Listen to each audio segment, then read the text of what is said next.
চলো বাতাসিয়া লুপ, এই যে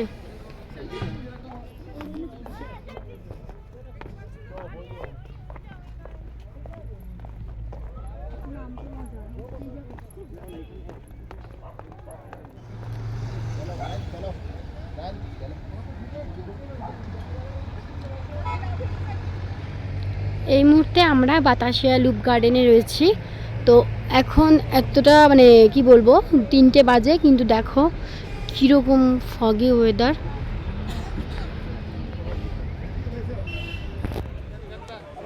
বাতাসিয়া লুপে এসেছি আর ড্রেস পরে ছবি তুলবো না তাই আবার হয় নাকি? ড্রেসে পরলাম, ছবিও তুললাম, আর এখন রিলসের একটা শ্যুট হচ্ছিল। মানে আমি একা না, এখানে যে মানে আমরা যে কজন ছিলাম সবাই একটা একটা করে রিলস করে নিয়েছি। তো ওর জন্য এই শ্যুটের ছবিটাই এখন উঠছে। তো ভালোও লাগছিলো, মজাও লাগছিলো। বাধ্যতামূলক যেহেতু গান চলছিল ওর জন্য মিউট করে দিতে হয়েছে, কেননা কপিরাইট তো খেয়ে নেবে, সেটা তো তোমরা সবাই মোটামুটি জানোই। আমার সিঙ্গেল রিলস এবার হলো, এবার আমরা সবাই মিলে রিলস করব। বাতাসিয়া লুপে এসে প্রথম টয় ট্রেন দেখতে পেলাম, কিন্তু আমার ভিডিওটা করার আগেই টয় ট্রেনটা দুম করে বেরিয়ে চলে গেল। ভারতের উচ্চতম রেল স্টেশন ঘুম স্টেশন। চলো চলে এসেছি, আমরা চলে এসেছি। এই যে ড্রাইভার পুরো একদম মানে ড্রাইভার নেমেছে গাড়ি থেকে। এই ড্রাইভার আমি দাদা, চালিয়ে নিয়ে আসলাম। মেঘ আর মেঘ, মেঘেদের সাথে খেলা।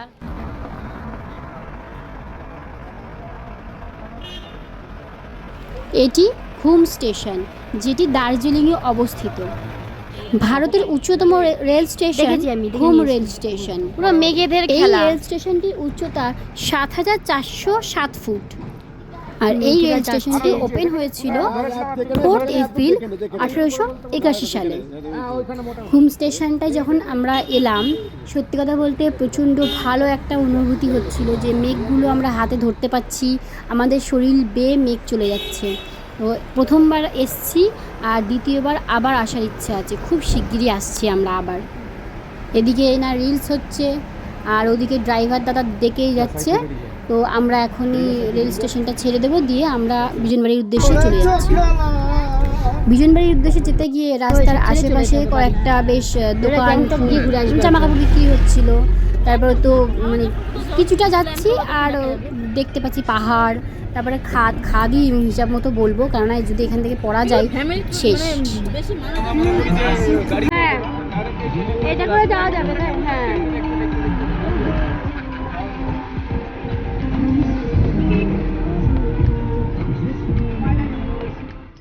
কিছুটা এগোনোর পরেই দেখতে পাচ্ছ তোমরা সকলেই DHR লেখা রয়েছে, মানে আই লাভ DHR। তো DHR এর মানে হলো দার্জিলিং হিমালয়ান রেলওয়ে। এখানে আবার থ্যাংক ইউ এর বোর্ড লাগানো রয়েছে। তো এইসব সব কিছুকে পেছনে ফেলে দিয়ে আমরা চলে যাচ্ছি সোজা বিজনবাড়ির উদ্দেশ্যে। তো বিজনবাড়ি যেতে যেতে তোমাদের সাথে আরও অনেক কথা বলবো। তো এতক্ষণ আমরা অনেকটাই উঁচুতে ছিলাম, আস্তে আস্তে নিচের দিকে চলে যাচ্ছি।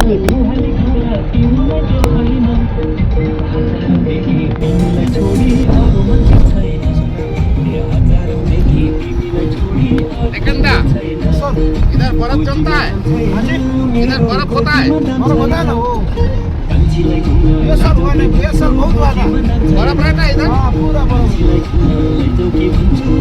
বলছি আমি লাইভটা স্টার্ট করছি, কেউ কোনো বাজে কথা বলবে না। হ্যাঁ, गालागाली दिख এই গালাগালি দিবে না, বাজে কথা বলবে না। ए सब बोलला कि আমি স্টার্ট করে দিলাম, কেউ বাজে কথা বলবে না।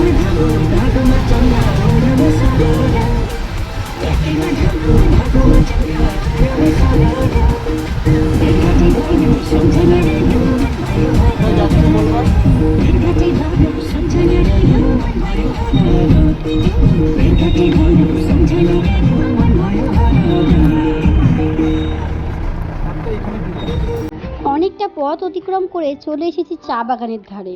দুদিকেই চা বাগান, ডান সাইডেও রয়েছে আবার বাঁ সাইডেও রয়েছে। খুবই সুন্দর লাগছে সেই মুহূর্তগুলো। প্রাকৃতিক সৌন্দর্যটা কতটা সুন্দর সামনে না গেলে পরে বোঝা যাবে না।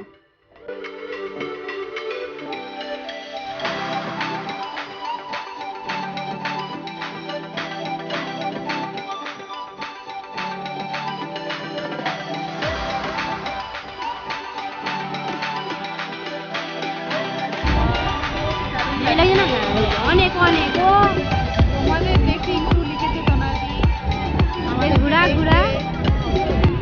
এই যে আমরা যাচ্ছি রাস্তা দিয়ে, বাঁদিকে যে কটা দোচালার ঘর তোমরা দেখতে পাচ্ছ সেগুলো কিন্তু সবই অ্যাকচুয়ালি হোমস্টে। একদম ঘরোয়াভাবে রান্না বান্না সব কিছু থাকে, খাওয়া দাওয়া সম্পূর্ণ ঘরোয়াভাবে।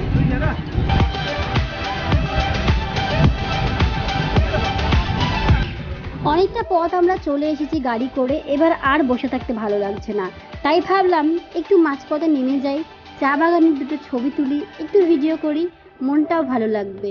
তো সেই বলা সেই কাজ, নেমে পড়লাম। নেমে পড়ে সবাই মিলে ছবি টবি তুলে, তারপরে আমার সাথে যেহেতু আমার গোপু সোনাকে আমি নিয়ে গিয়েছিলাম, ওর সাথে ছবি তুললাম। তোলার পর দেখো, তোমরা বুঝতেই পারছো। এবার গাড়িতে উঠবো, আর কোথাও দাঁড়াবো না, এবার ডাইরেক্ট বিজনবাড়ি সেই রিসর্টে যেখানে আমরা যাচ্ছি। তো চলো এইবার যাই। এই যে আমাদের বিজনবাড়ির হোমস্টে রিসেপশন। তো এখানে অফিসিয়াল ওয়ার্কগুলো কমপ্লিট হয়ে গেছে। ये मैडम हमारा सब वो ले लिए। मैडम हाय कर दीजिए। आपका नाम? मोनिका। मैडम का बहुत अच्छी है। चलो कल मिलते हैं फिर। আমরা চলে এসেছি আমাদের স্পটে। তো চলো তোমরা একটু হোমস্টেটা ঘুরে দেখাই।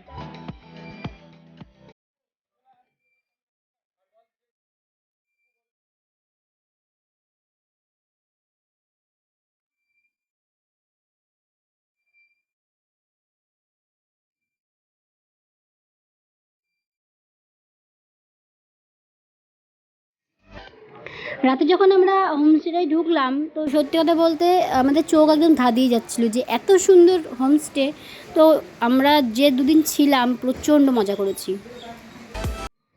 অন্ধকারে দেখে হয়তো তোমরা বুঝতে পারছো না যে অ্যাকচুয়ালি কী হয়েছে, মানে বা কী রয়েছে এখানে। তো দিনের বেলা হোক, মানে দিনের আলো, সূর্যের আলো যখনই ফুটবে, তো তোমাদেরকে আমি অবশ্যই দেখাবো পুরো হোমস্টেটা ঘুরিয়ে। সত্যি কথা বলতে তোমরা যদি কেউ এখানে আসো, তোমাদের আর বাড়ি ফিরে যেতে মন চাইবে না, এটুকুনি আমি বলতেই পারি।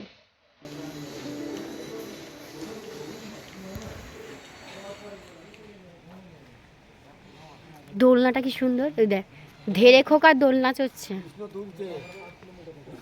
বাবা কি আপনি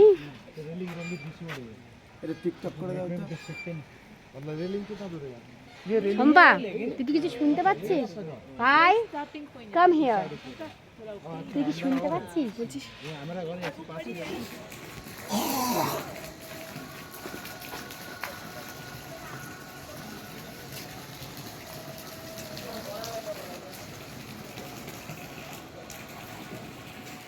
এটা সুইমিং পুল।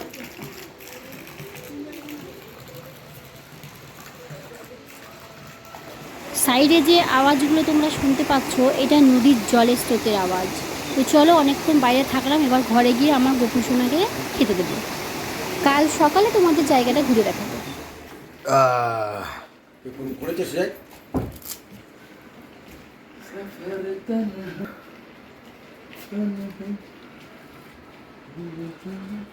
রেডি করা হচ্ছে গোপু মাংসকে।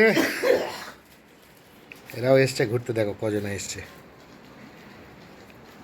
এ তো রেডি, এবার আমাদেরটা রেডি হচ্ছে। হ্যাঁ জ্যাকেট, হাসিস না আর হাসিস না, হেসে হেসে ইয়ে করছে।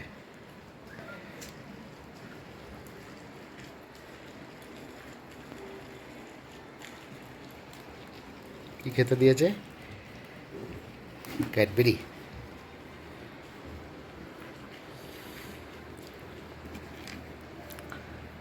টুপি, টুপিটা একটু বড় হয়ে গেছে, সমস্যা নেই, থাক।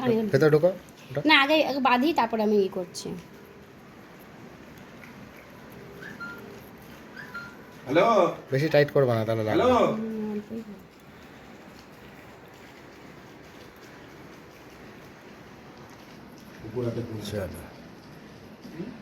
ও কি পড়েছে?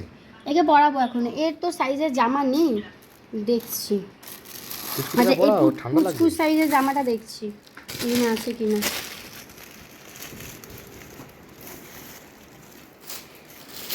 कोई देखिए তোমার ভিডিও ভাইরাল করে দিচ্ছে।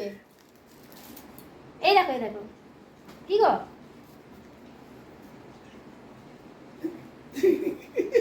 এত শয়তান না।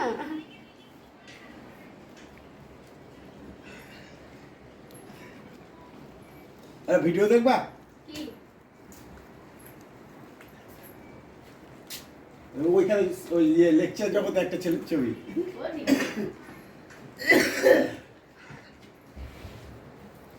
ও গোবিন্দ। যা দেখছো তুমি? পালপাড়া। এই। এটা বলতে না। তুমি ড্রেস চেঞ্জ করে নিয়েছো? হ্যাঁ। চটি অন্য চটি নেই? না। এই তোর চটিটা কই ভাই? वही तो বের করেছিস তো? না আমার একটুখানি দে, একটুখানি মানে মিষ্টি না হলেই ভালো হয় আমার। এমন ভাব করছে যেন সুগারের রোগী। জলটা ক্যাশ দাও। সুগার হলে আমার কানটা বেরিয়ে গেল না। তোর বাড়িকে তোমার আমি ওয়াশ করবো না, সেদ্ধ করবো। রয়েছে এখন আমাদের বোন ফায়ার হবে, তো ওখানে যাব, গিয়ে একটু চিল মজা করব। सकाले होम से देखिए देहा হোমস্টেটা কাল সকালে দেখিয়ে দেব। আর এখানে এসে আমরা রুম পাইনি, যার কারণের জন্য এখন আর হচ্ছে এই 3টে ট্রিপল বেডের রুম নিয়ে নিয়েছি একটা, আর ওখানে একটা রুম পেয়েছি। আর কালকে সকালে আমরা রুম চেঞ্জ করব। তো আজকে ফুল ধামাল মাস্তি হবে। আগুনটা ধরিয়ে দিয়ে গেল, এসে দেখছি তো বসলাম, বসে এখন গল্প হবে, অনেক মজা হবে, আনন্দ হবে, নাচানাচি হবে। তো সেই নাচানাচির ভিডিওগুলো তোমরা পরের ব্লগে পাবে। তো বন্ধুরা, আজকের মতো ভিডিওটা আমি এখানেই শেষ করছি। দেখা হচ্ছে আবার নেক্সট ভিডিওতে। তো প্লিজ সবাই পাশে থেকো, সাথে থেকো। আর আমার ভিডিওগুলো যদি তোমাদের ভালো লেগে থাকে তাহলে লাইক, কমেন্ট, শেয়ার আর সাবস্ক্রাইব করো।